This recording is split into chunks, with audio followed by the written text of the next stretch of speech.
Hi, everybody. So I'm going to take you through the website I've created that's a one-stop shop for everything that you need to prepare for the AP exam. In fact, it's more than you need. You're going to have to decide when I take you through it what areas you need to focus on, what areas you need to improve on, and what works best for you. But stay with me through this entire explanation because some of these parts of the website you'll go like, well, why do I need a website? I know how to click on links and drag down and go clicking around and explore. It's not enough. So stay with me as I explain what's here and you determine your plan of action as you work toward getting college credit for a class that you're taking in high school. So to begin with, on this main page, both of these are clickable links with themes by period. This takes you to Khan Academy. It's a good overview structure. So if you feel kind of overwhelmed, these list the periods of history according to the College Board, breaks them down into themes, migration, and settlement. It takes you out to see this in the Khan Academy prep. Down below is a different version, a great summary of each, like the big picture, the overview. For many of these links, you're going to have to make sure you click over to open it. You'll click on it, you go like, well, it doesn't open. You're going to have to click on this to open it to take it to the document itself. Okay, so just for all of these, I'm certainly not going to go through and do it for each. You're going to have to click sometimes here. So after you look at the big picture, the themes, the overview, I've put these in order across the top of the order that they're on the AP exam. Now, as you know, this year's AP exam is different. Some of you are going to have an LEQ. If you do the first exam, the written exam, you're going to have a long essay question. If you don't, and you do the second one, you're going to have more SAQs, and there are other differences. All exams are going to have stimulus-based multiple choice. That's College Board style multiple choice. They're all going to have SAQs and DBQs. The first one will have LEQ. Okay, so let's look into this. The first link is for the stimulus-based multiple choice. There's a description of it here, and this is a link you can click on the individual chapter, or you can go to the reviews. This is a link to AMSCO. So what the best place to do this for stimulus-based is you go, I'll just pick a random chapter in, and then you go to the end of the chapter and you look at examples of stimulus-based multiple choice in order to practice them. Let me get to the end here. So you'll see, so this is different. It has a stimulus, it has a quote, it has something, or maybe something that you look at, a visual, and then it has typically maybe 3 questions with it. So you need to be prepared for that style of question. And so stimulus-based multiple choice is here. Short answer question, the next link. On the left, this is what I shared with you in class. You need to open this. Again, you click up here, open it up, go through and review the specifics of the short answer question. On the right, it's ACE the SAQ. This is by another teacher that has a very precise way of teaching how to do a short answer question. You may want to go in and look at that if you need more help to kind of like figure like, well, I know I should be saying more, but what does that exactly mean? The thing with the short answer question is it's a huge part of the AP test. And I think a lot of students, it sounds easy. What a short answer question. I've been doing this forever. It's like, what is it, an answer that's short to a question, but it's much more precise. So lots of students will feel like, well, I answered the question, but not enough concrete detail, not analysis that responds to what the question has. So where do you go to look for this? I have down below here, I have from the College Board, SAQs that from the past. It gives you the SAQ, and then when you get through, it gives you handwritten. So you go like, okay, here's a student one. Here's what they did. Number 2, A, B, C. This is 2A. You can read what they did. How did they score it? These are other examples. And down below, it says, here's sample 3A. Score was a 3. They earned 1 point. So this is a wealth of information. Go to the College Board. This is from 2 years ago, 2018. Look at the short answer questions they got. Look at the way students responded. Find out, is 2B, did they get a point for this? And there's an analysis afterwards. So hugely important to dig through and look at these for the short answer questions. So this is the DBQ. Now, this is what I gave you. You need to click to expand it in class, describing how to do the document-based question.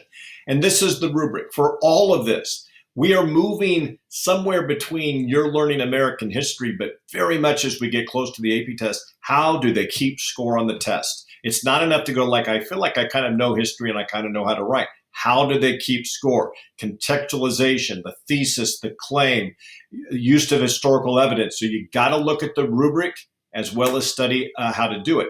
Then DBQ skills, this is under DBQ. If you need help, and many of you will want to review, thesis and contextualization, open this one up. HIP analysis for the documents, how to use outside information, evidence, using the documents. Then some HIP practice you can do in some examples below.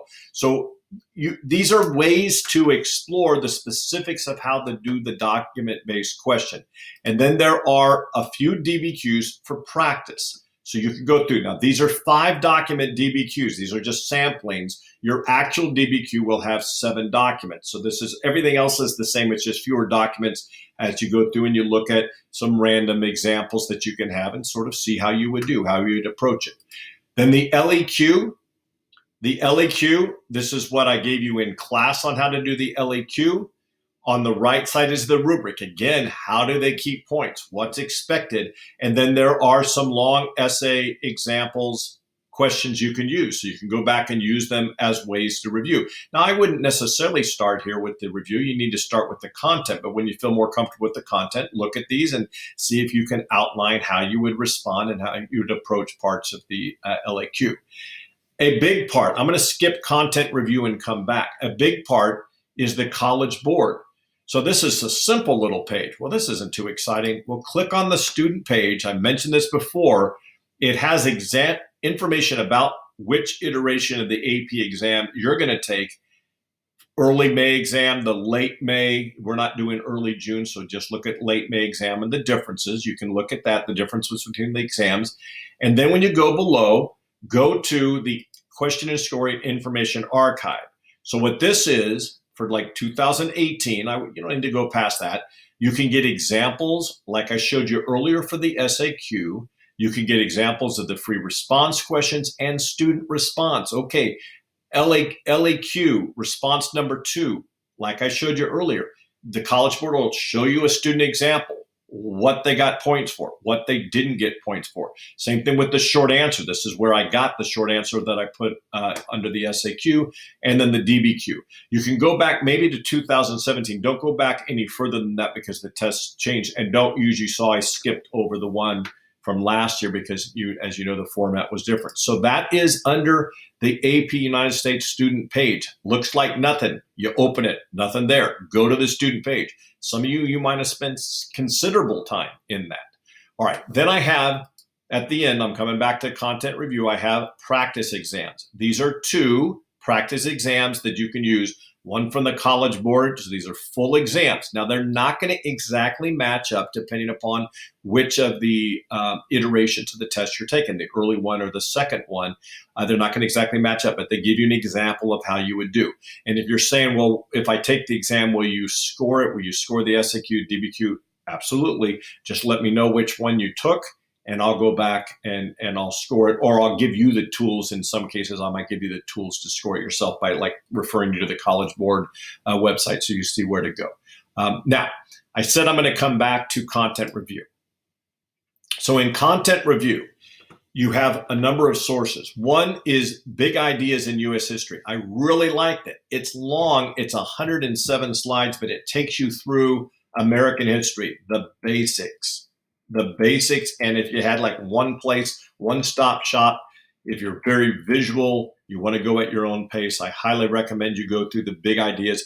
There will be information in here that we never covered in AMSCO. We didn't do it. AMSCO's, it's really a study guide you've been using. This is a different way. And so you need to have information that's not just, the College Board doesn't make up their AP test on AMSCO. So there are things that are included in here that you would want to review. The Adam Norris videos, I'm not clicking here, it'll start playing a video right away for you, but these are 10-minute summaries of each period. Absolutely click on this, check them out. They're really, really good. Again, at some point, you're going to feel so much kind of in the weeds of information you need to know that you might be overwhelmed. You need to step back and get the big picture. You really should do it before you start the review. then maybe get into the weeds a little bit of specifics, and then you need to step back and do these 10-minute summaries of the different periods. Presidential listing is a list of key ideas that took place in events by president. And again, it's a way to kind of keep the events in order. So if you have a question that deals with Andrew Jackson or Thomas Jefferson, you go, well, they both start with J. I don't know. I hope I remember Hamilton. I can't tell them apart, right? So this is presidential listing gives you, take a look at it and see if it works for you as a way to kind of organize, again, the order, the timing of what you'll be asked. Quizlet takes the study guide, the Barron study guide, and turns it into, well, you're familiar with Quizlet, questions review cards, essentially. So it's the Barron study guide, which is a very well-respected study guide, and it turns them into reviews.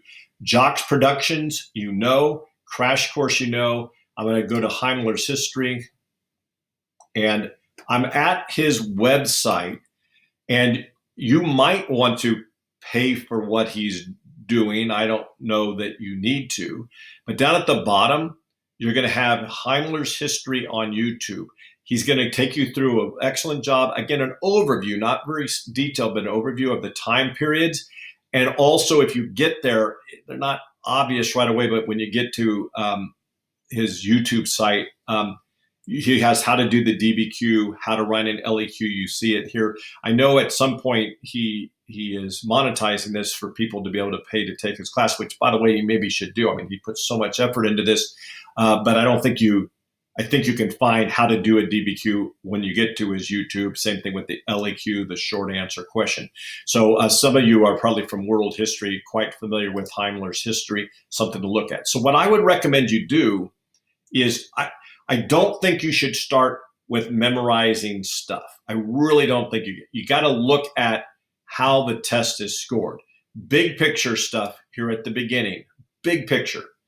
Look at the components of how they keep track of who is getting the points or not. And then look at the content review, maybe really when you get closer to the AP exam, maybe in the weeks preceding it. Now, those of you that are in quarter 3, you're disconnected from the class right now. I know you're in other classes. I want to make this available to you now so that you can work on it as you want. So the tool and the resources are there. And you that are in quarter 4, don't panic about it. We haven't even done the DBQ yet. So you clearly don't need to worry about the DBQ link at all. You can look at the others if you have time. Right now, really, you just need to focus on the content of the course in quarter 4. That's what's preparing you, reading the APSUH guide and other assignments. Okay, good luck. This is going to be something, again, there's a lot here. You don't have to know it all. You won't want to use all the resources, but I wanted to give you one spot where you could go, and this is really all you need. So don't go Googling out on the internet. It's all right here. I put it together for you. All right, enjoy learning.